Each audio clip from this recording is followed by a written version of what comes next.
I think the last budget was a revolution for pensioners, and this one, what the Chancellor wants us to think is it's a revolution for savers, and certainly there are some big radical changes being proposed. I say proposed because perhaps the biggest change of the lot is the new personal savings allowance, due to come in April 2016. Of course, depending on who the government is at the time and they decide not to overturn it.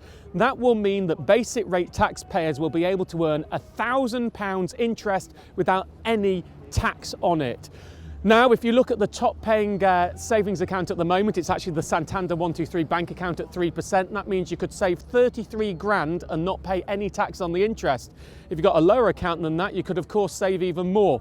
Higher rate taxpayers though, you will only get a £500 personal savings allowance. Top rate, if you're lucky enough to be one of the big 45% taxpayers, you don't get this at all.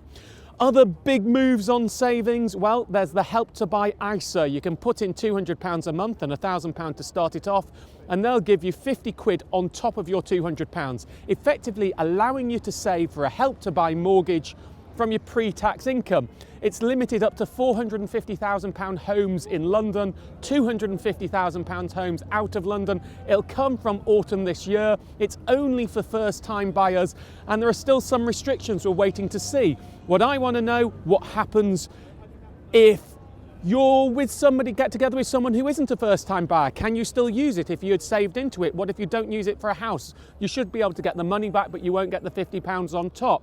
You don't have to use it, as far as we know so far, for just a Help to Buy mortgage, but there are a lot of questions on that. And the final big move for savers is increasing the flexibility of ISAs. That one happens this year, sometime in the autumn. Of course, ISAs will no longer be quite as powerful now that we've got this new personal savings allowance coming in. But there'll be more, ISAs will be more flexible as to what you can put in them. And currently the rules of ISAs state this: you've got a £15,000 allowance. If you put £10,000 in, you've of course got £5,000 left to put in, but if you then withdraw £2,000, you can still only put £5,000 more in, because it doesn't matter what you've withdrawn.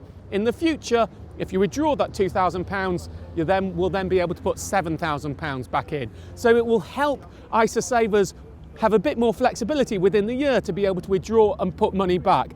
Those are three radical changes, it has to be said, and certainly I think people with savings, which is many pensioners and many working people, there are actually 6 times more savings accounts in the UK than debt accounts.